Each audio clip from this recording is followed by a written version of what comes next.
Bien, estamos estudiando el libro de Revelaciones. Hemos llegado a plantearnos algunas preguntas que consideramos importantes. Son preguntas válidas, son preguntas que necesitamos nosotros aclarar para que nos puedan ir limpiando el camino hacia donde nosotros nos estamos dirigiendo.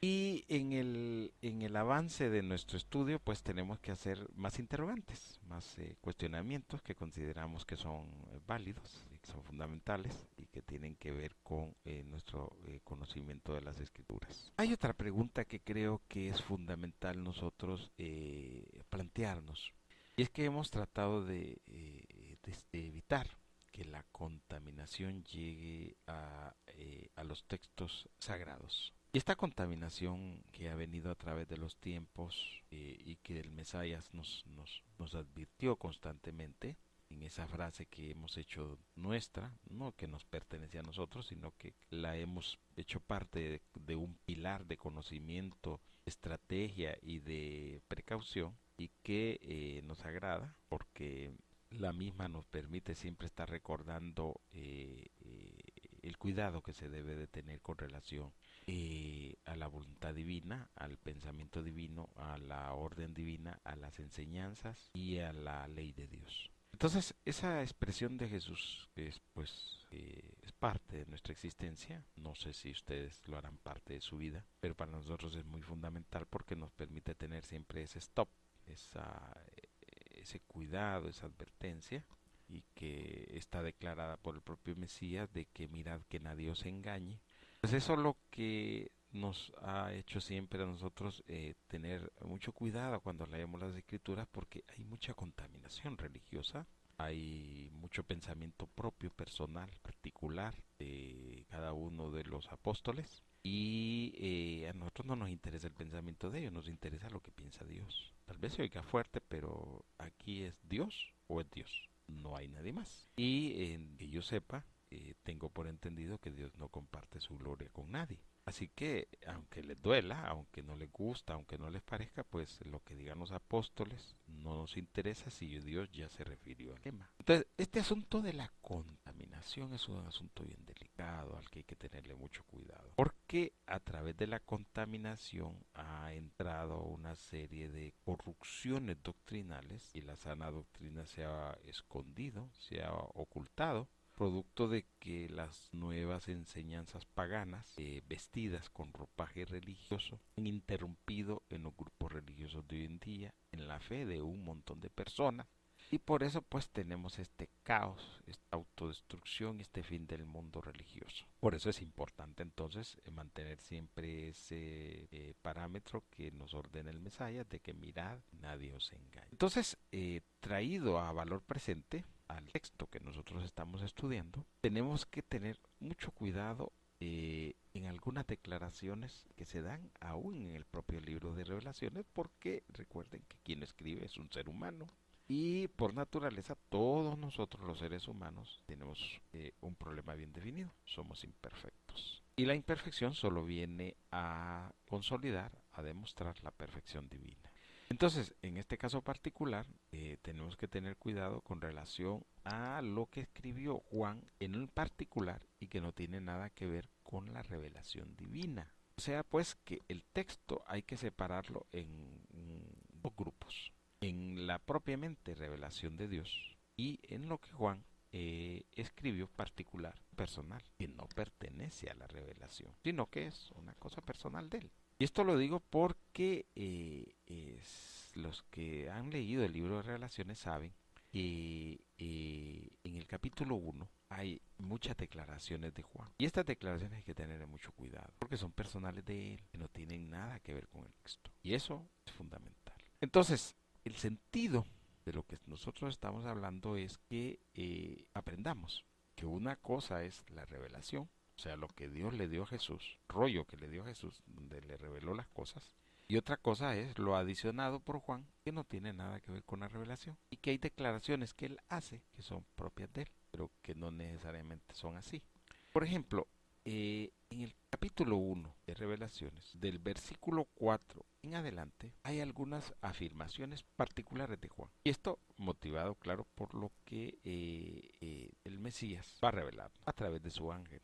Miren qué cosa tan más interesante, ¿va? En el versículo 11 del capítulo 1 de Revelaciones, y es un contraste que es fundamental hacer, alguien que aún no se ha identificado, porque se identifica hasta el versículo 13, alguien dice lo siguiente, versículo 11 del capítulo 1 de Revelaciones, que decía, escribe lo que ves en un rollo y envíalo a las 7 iglesias. Y dice las iglesias, Éfeso, Esmirna, Pérgamo, Tira, Sardis, a Filadelfia y a la Odisea. Miren qué interesante. Esto le dice el Hijo de Dios, el Mesías. Pero en el versículo 4, Juan saluda a las iglesias y saluda a las 7. ¿Qué nos dice esto? Que como a él se le instruyó que les enviara un rollo de lo que va a acaecer, él también aprovecha a saludar a las 7 iglesias. El Mesías le dice 7 iglesias y él saluda 7 iglesias. Solo que él primero pone el saludo y después pone la visión del Hijo del Hombre tal como está un subtítulo que tiene aquí la versión textual.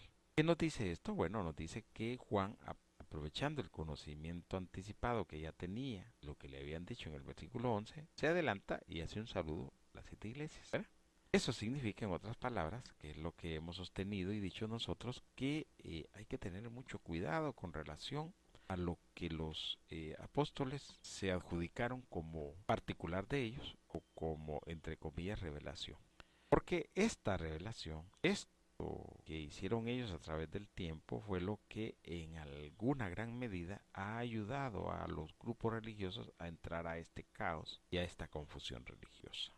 Entonces nosotros, para evitar eso, es fundamental que tengamos claro, que tengamos la precisión y la exactitud, la revelación y el conocimiento de qué es lo que proviene de Dios, qué es verdaderamente la palabra de Dios, o sea, qué es lo que Dios dijo y la diferencia entre qué es la enseñanza de las personas o de los apóstoles y el pensamiento de ellos, que nada tiene que ver con el conocimiento divino. Eso es fundamental. Y eso hay que tratar por todos los medios posibles de evitar que se den esas contaminaciones. Porque si no, vamos a empezar a decir, a hablar, a predicar y a enseñar cosas que no son ciertas, que no son verdaderas, que son mentirosas, que son falsas. Por eso el Mesías siempre sostuvo, mirad que nadie os engañe.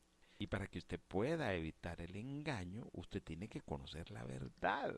Pero la verdad pura, la verdad diáfana, la verdad proveniente del mismo Dios, del verdadero Dios, del santo Dios. Que nada tiene que ver con las enseñanzas paulinas, juancistas o pedristas, ni de ninguna otra persona que lejos de enseñar verdad, podríamos estar nosotros oyendo doctrinas humanas, particulares y personalizadas.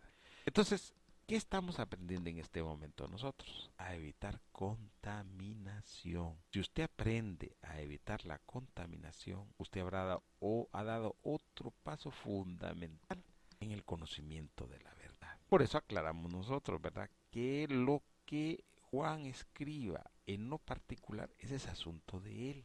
Habrá que ver si eso tuvo respaldo divino o por el contrario fueron solo sus palabras. Porque mucha gente, solo porque Juan diga algo, es que eso así es. Y no es cierto. Ya el libro de Revelaciones ha demostrado, por ejemplo, que Juan hablaba de un tal supuesto anticristo que había salido desde a saber hace cuánto. Y Revelaciones nos viene a decir que eso no existe. Y eso a saber dónde se lo inventaron. Lo que sí va a existir, según la revelación divina, son las bestias. Y son dos, no una en particular. Entonces, en otras palabras, evitemos esta contaminación de los apóstoles y de otro sector de religiosos que hasta en la actualidad se han dado por estar contaminando la fe. Y bueno, tomemos el camino correcto de respetar la voluntad divina, apartándola de cualquier comentario particular o personal de cualquier personaje en las escrituras, que no esté autorizado por Dios mismo, ¿verdad? Y cuando me refiero a autorizado, no es que los apóstoles no estaban autorizados, claro que estaban autorizados, lo que no estaban autorizados es para hacer ciertas cosas, que ellos se la subsumieron o asumieron, no sé por qué. Eso sería hacer un estudio aparte sobre ese tema, cosa que en este momento no podemos hacer. Entonces, hasta este momento estamos claros, tenemos muy claros que tenemos un texto único, que es nuestro, en el sentido de que no nos pertenece a nosotros, sino que es nuestro, en el sentido de que ese es el que tenemos que tener como uso diario y que tiene un nivel como que si fuera la Torah judía, solo que ese es para nosotros. Ellos ya tienen el de ellos, nosotros ya tenemos el nuestro. Así que en definitiva, pues, tenemos que evitar la contaminación, porque de lo contrario vamos a caer en un sinnúmero de engaños, mentiras y falsedades, y de ahí nos vamos a extraviar. Y bueno, va a ser un asunto triste, penoso y grave. Así que el sentido de este estudio es ir poniendo estos conocimientos para que vayamos teniendo clara la enseñanza de la palabra de Dios, sobre todo el libro de Revelaciones, que es todo un texto. Yo les invito a que si ustedes tienen alguna interrogante, alguna inquietud o alguna duda, o quieren plantear algún tema o debatir sobre un asunto determinado, pues pueden escribirnos al correo electrónico La Última Iglesia. Y con gusto pues se les va a atender. Pero sí consideramos nosotros que la enseñanza del libro de Relaciones es fundamental estarle empujando, porque es de los textos que menos se estudia, de los que menos se comprende, de los que menos se entiende, y consideramos que no debe ser así, porque es el texto por excelencia. Ya las buenas noticias, las cartas paulinas, las pedristas, las juancistas y de cualquier otra cosa, esas ya han ido quedando relegadas, porque lo que ahora nosotros tenemos que comprender, lo que tenemos que respetar, lo que tenemos que observar, lo que tenemos que estar pendientes es de la palabra de Dios, dicha por Dios mismo a través del libro de Revelaciones. Y para hacer eso tenemos que entrar en un profundo estudio, en una profunda investigación, en un profundo análisis y esperar la interpretación divina para que podamos nosotros definir nuestro rumbo con relación a lo que hoy en día se vive en este mundo de caos y de confusión religiosa. Así que yo espero que, o esperamos mejor dicho, que nos vayamos entendiendo, que vayamos comprendiendo este libro de Revelaciones. No es simple, no es fácil, no es sencillo, pero consideramos que podemos seguir avanzando en él y seguir aprendiendo todo lo que Dios quiere que aprendamos. De antemano, muchas gracias por su atención.